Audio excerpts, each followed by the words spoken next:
Hello, X-Culture coaches. Welcome. We're about to dive into something that's becoming absolutely critical to your work, responsible Gen I competence. We're going to move past all the hype and really build a solid, practical framework you can start using today. Okay, I know what you might be thinking when you see that quote. Comic books, right? But stick with me, because this isn't just a cliché. It is a serious philosophical jumping-off point for our conversation, and it has some pretty profound implications for our professional lives. Because that very idea, that tight link between having power and having responsibility, it's broken out of fiction. It's really become a central challenge for all of us in the real world. And that's what we mean when we say we're in a Spider-Man moment for knowledge work. Think about it. Gen AI gives every single one of us this incredible cognitive boost. It's like a superpower for thinking and for solving problems. But power without a real sense of responsibility, well, that can lead to some serious harm. So here's how we'll break it down. We'll kick off with this Spider-Man moment. Then we'll look at the real risks of having power without competence. After that, I'll introduce a framework called RGAIC. And then, this is the most important part, we're going to put that framework to the test against what you actually do as coaches. We'll wrap up by talking about our own integrity and your really crucial role in shaping norms. All right, let's get real about the urgency here. Why does this matter so much right now? Well, we can actually see the fallout from this competency gap in headlines all over the world. I mean, we've seen it everywhere. In the corporate world, you've got firms like Deloitte in hot water over accountability. You've got confidential data being leaked at places like Samsung. Then there's the legal field, where lawyers are literally being sanctioned for submitting fake cases that an AI just made up. And of course, you see it in your world all the time, students handing in unverified, copy-pasted work. These are not just isolated mistakes. They're all symptoms of the exact same underlying problem, power being used without a solid framework for competence. So that leads us to this really critical question. If the problem is a gap in competence, then what exactly is missing? What should that competence even look like? The answer really is a structured framework, and the one we're going to dig into today is called RGAIC. That stands for Responsible Gen AI Competence. This is what gives us the language and the concepts we need to start filling that gap. So let's be super clear about what this is. The official definition of RGAIC is that it's a holistic capability. What does that mean? It means it's not just one skill, it's a whole collection of interconnected abilities that let you use these tools in a way that is informed, effective, ethical, adaptive, and socially appropriate. This whole capability breaks down into 5 dimensions that all work together: cognitive, functional, social, meta, and ethical. The trick is to see them not as some checklist, but as parts of a whole that are always interacting. So now let's see how this actually maps onto your day-to-day reality as a coach. And this, right here, is where the rubber meets the road. We're going to take this framework and test it against your world as an X-Culture coach. We'll connect every single one of these dimensions to the kinds of challenges you're facing in the ticket system every single day. Let's kick things off with cognitive competence. This is really the foundation of everything. It's about truly understanding how these systems work, what their built-in limits are, and knowing what can affect how reliable their output is. It's all about knowing the boundaries of the machine. In your job, this means knowing that Gen I can write feedback that sounds incredibly fluent and polished, but is totally shallow or doesn't align at all with the X-Culture rubric. It means recognizing the danger of hallucinations, made-up facts or sources. And maybe most importantly, it's understanding that the AI has zero clue about a team's actual real-life dynamics. So here's a question for you to think about. When you use Gen I to get a first take on a student's draft, how are you actively compensating for the fact that it can't tell the difference between a confident tone and genuinely good reasoning? All right, next up is functional competence. So if cognitive was about knowing, functional is all about doing.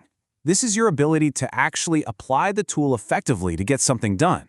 We're talking about things like designing great prompts, tweaking them, using AI for brainstorming, but, and this is key, without ever outsourcing your professional judgment. So a coach with strong functional competence might use Gen AI to brainstorm a few different ways to frame some difficult feedback, or maybe to get a first draft for conflict mediation script. But they are not just copying and pasting. No way. They iterate, they refine, and they take full responsibility for that final message. And this brings up a really sharp question for you.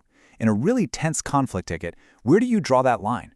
The line between using Gen AI to be efficient and accidentally handing over the critical, nuanced, and deeply human work of de-escalation. Let's move on to our third dimension, social competence. This one is all about navigating the human side of communicating with and through AI. It's about having the sensitivity to get how other people might perceive AI-generated text, and how to manage the impact on things like trust and authenticity. You see this in action when you stop and think about how a student might feel about feedback that seems a little too generic, a little too robotic. It's about consciously working to maintain that trust, and it is absolutely essential when one student accuses another of AI cheating, and you have to calm things down while still being fair. So this really gets at a core challenge. Just think about this for a second. If a student ever writes back to you and says your feedback feels like ChatGPT, what does that do to your coaching relationship? And what does it tell you about just how vital perceived authenticity is in your role?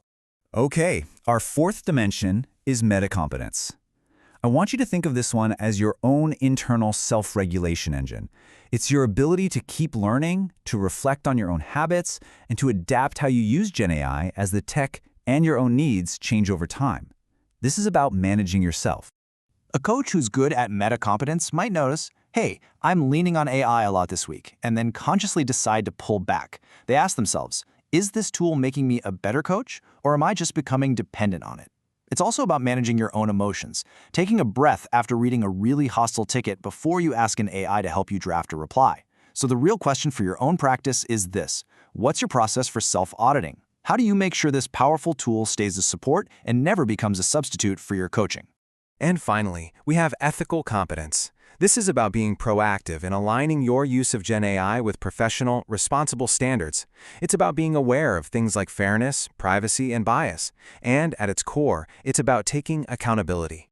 In X culture, this stuff is not abstract. It's extremely concrete. It means you don't paste sensitive student information into some insecure tool. It means you refuse to rewrite a student's work for them because that would totally undermine fairness. And it means you never ever say, well, the AI said it. That's not an excuse. You own the output, period. This can lead to some really tricky situations. For example, a really hardworking student reports a teammate for just lazily copy-pasting AI work. How do you uphold fairness for that student while also not creating a culture of witch hunts within the team? So, now that we've gone through all 5 dimensions, we have to do something really important. We have to turn that lens back around and point it at ourselves.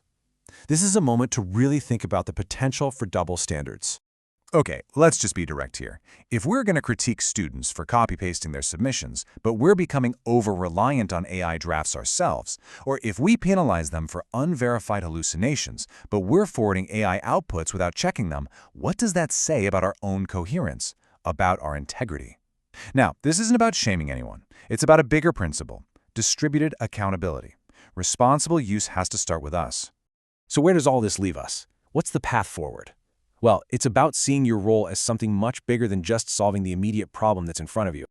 Let's be crystal clear about the main point of this whole explainer. The technology, Gen AI itself, is not the problem.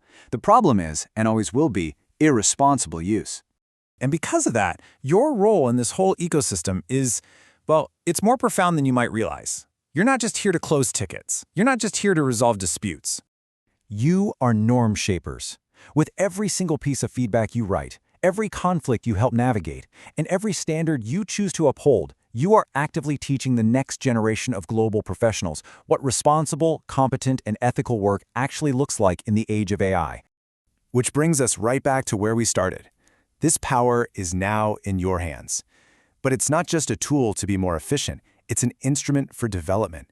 And with that power comes a huge responsibility, not just to get your job done, but to shape the very future of how that job is done. That is the challenge and the opportunity that we're leaving you with today. Thank you.